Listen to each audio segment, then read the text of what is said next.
Hello everyone, welcome back to my channel Harshita Education. Today we are going to continue chapter 4 Key Elements of a Democratic Government from class 6th Civics NCERT syllabus semester 1. Hello students, let's continue our chapter 4 Other Ways of Participating. Elections are usually held once in 5 years. Besides voting, there are other ways of participating in the process of government.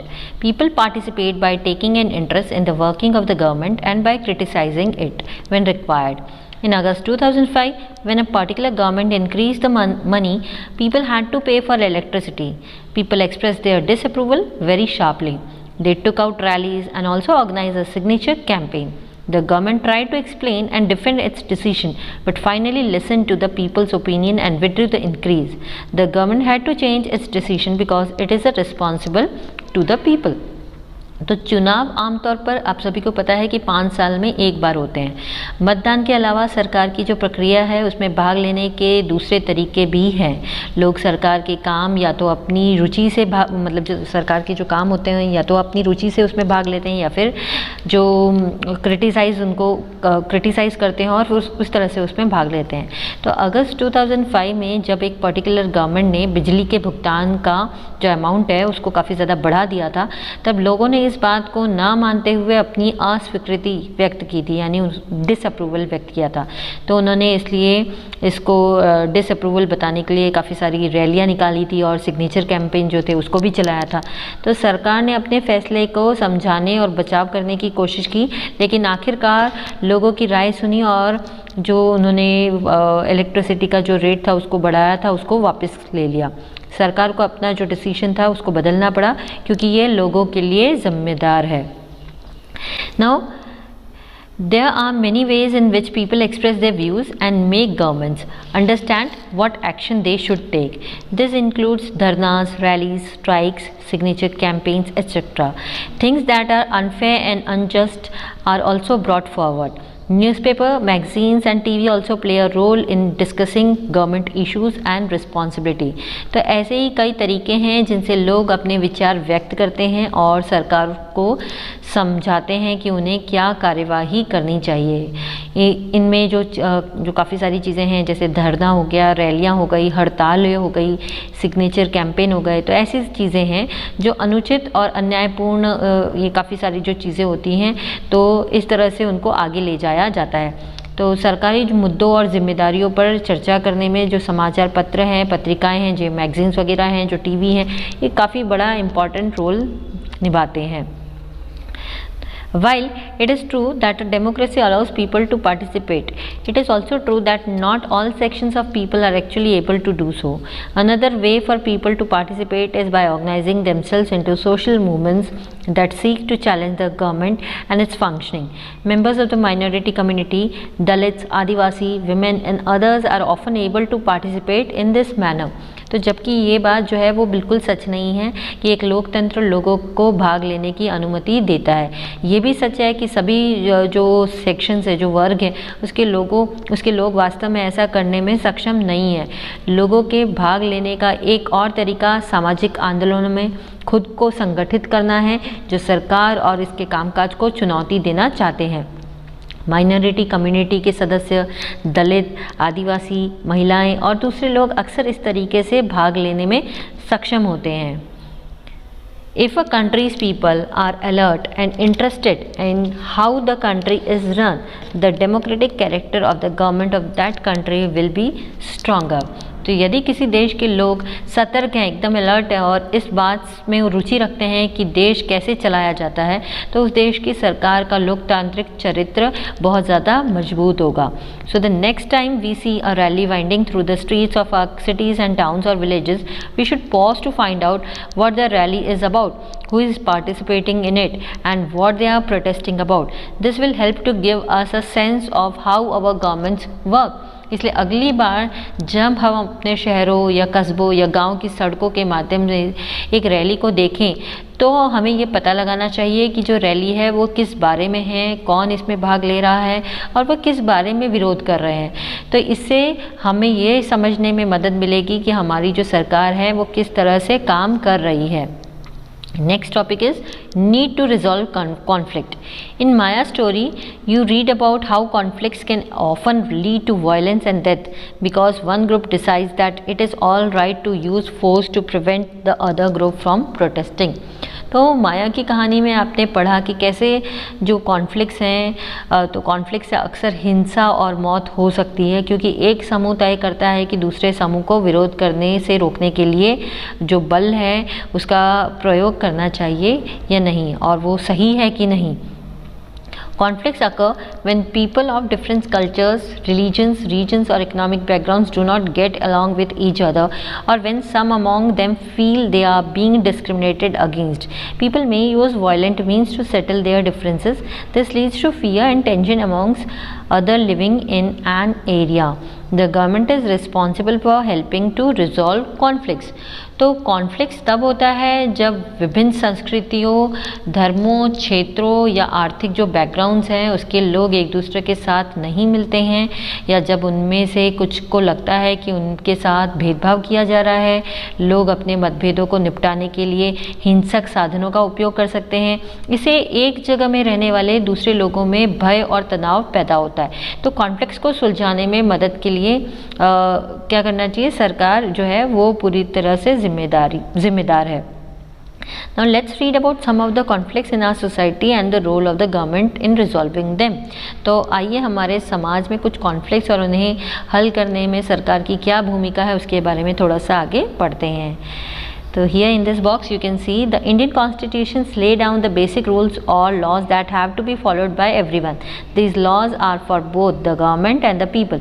Conflicts and differences have to be resolved according to these laws. We will read more about this in later classes. तो भारतीय संविधान उन बुनियादी नियमों या कानूनों को लागू करता है जिनका पालन सभी को करना पड़ता है. ये कानून सरकार और लोगों द्वारा दोनों के लिए है. कॉन्फ्लिक्ट्स और मतभेदों कि इन कानून के अनुसार हल करना होगा. हम बाद की क्लासेस में इसके बारे में ज़्यादा जानेंगे. Now religious processions and celebrations can sometimes lead to conflicts. For example, the route of processions may lead to a conflict.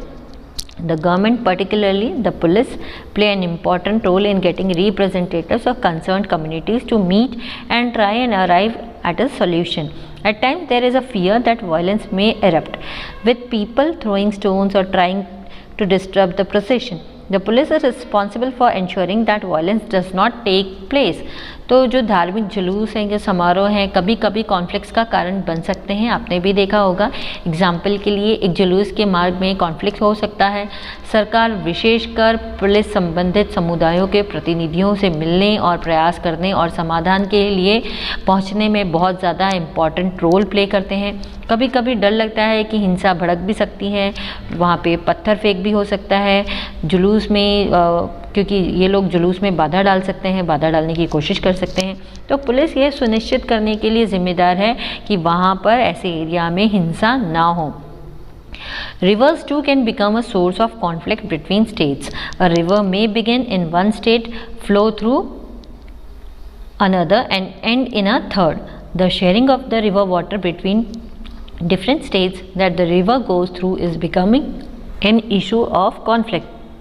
For example, you may have heard about the Kaveri water dispute between Karnataka and Tamil Nadu. The water stored in Krishna Rajasagra Dam in Karnataka is used for irrigating a number of districts and for meeting the needs of the city Bangalore. The water stored in Metter Dam in Tamil Nadu is used for crops grown in the delta region of that state.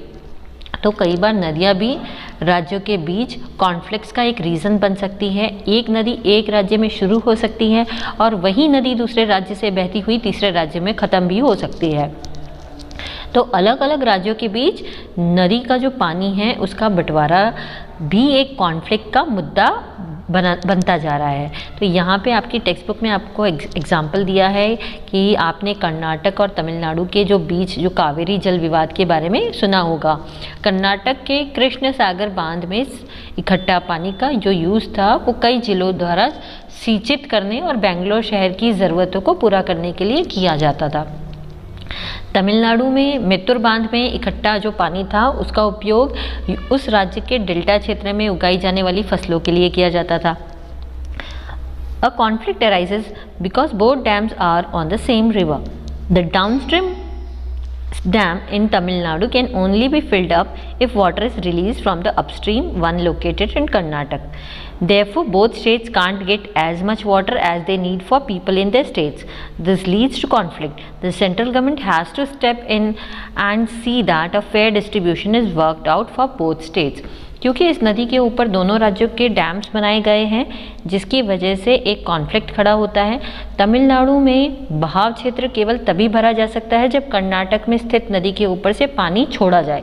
इसलिए दोनों राज्यों को अपने राज्य में लोगों के लिए उतना पानी नहीं मिल पाता था, तो जितना उन्हें चाहिए होता था। तो ये जो कारण था, इसके कारण वहाँ पे क्या हुआ, कॉन्फ्लिक्ट होता था, मतलब एक झगड़ा का स्वरूप बनता था। तो अब सेंट्रल गवर्नमेंट को ये देखना होगा कि दोनों राज्यों को बराबर जो पानी है वो बांटा जाए। Equality and justice, one of the key ideas of a democratic government is its commitment to equality and justice. Equality and justice are inseparable. तो इक्वालिटी और जस्टिस यानी कि बराबर जो हक है सभी लोगों को एक ही जैसा देखा जाए, और जस्टिस यानी कि जो न्याय है उसके बारे में हम देख रहे हैं। डेमोक्रेटिक गवर्नमेंट के प्रमुख विचारों में से एक समानता, इक्वालिटी को हम समानता भी बोलते हैं, तो समानता और न्याय के लिए अपनी एक कमिटमेंट उसकी होती है। तो समानता और न्याय दो ऐसी चीज़ें हैं जिसे हम अलग नहीं कर सकते हैं, ये दोनों साथ में ही रहेंगी।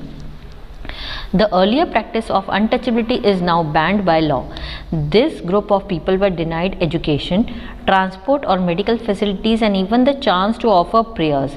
Dr. Ambedkar, whom you have read about earlier in this book, and many others like him, realized that such practices must not continue and that justice can only be achieved when people are treated equally. तो पहले हमारे यहाँ अछूत और छुआछूत जैसी चीज़ें थी जिसे हम अनटचेबिलिटी कहते हैं। अब ये जो चीज़ें हैं ये कानून द्वारा इसको बैन कर दिया गया है, यानी ख़त्म कर दिया गया है, इस पर एक प्रतिबंध लगा दिया गया है।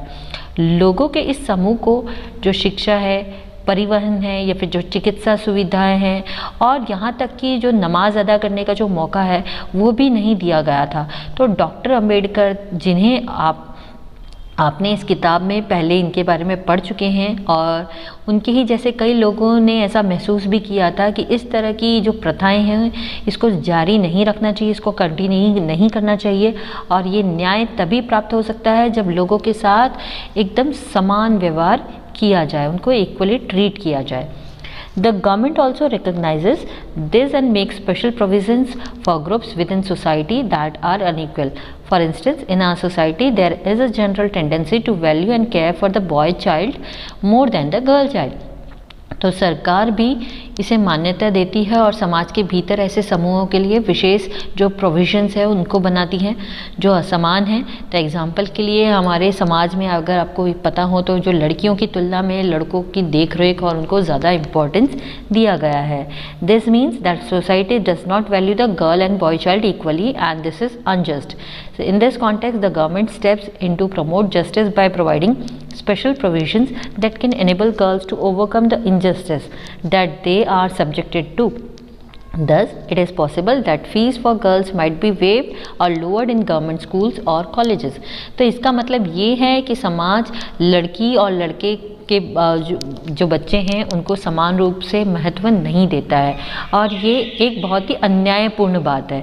मतलब हम यहाँ पे अन्याय कर रहे हैं। तो इस संदर्भ में सरकार ने क्या किया है, कुछ स्पेशल प्रोविजंस लोगों को दिए हैं, इसके थ्रू न्याय को बढ़ावा दिया है और काफ़ी ज़्यादा इम्पोर्टेंट मतलब अच्छे कदम उठाए गए हैं ताकि लड़के और लड़कियों में भेदभाव ना किया जाए। तो जो लड़कियों को मतलब ये कुछ जो स्टेप्स हैं वो क्या उठाए गए हैं, तो लड़कियों को अन्याय से दूर रखने के लिए काफ़ी ज़्यादा काम किया गया है। अब यहाँ पे क्या काम किया गया देखिए, मतलब लड़कियों को सरकारी स्कूलों और जो कॉलेज वगैरह है उनकी अगर वो पढ़ना चाहे तो उनकी फ़ीस माफ़ कर दी गई है, या फिर जो भी फ़ीस है उसको काफ़ी ज़्यादा कम कर दिया गया है ताकि लड़कियां स्कूल जा सके, कॉलेज जा सके और अच्छे से पढ़ सके, ताकि वो भी लड़कों के बराबर रहें। So till here we end our chapter. I hope आपको चैप्टर समझ आया होगा। अगर चैप्टर समझ आया, अच्छा लगा तो सब्सक्राइब करिए मेरा channel Harshita education. Bye bye.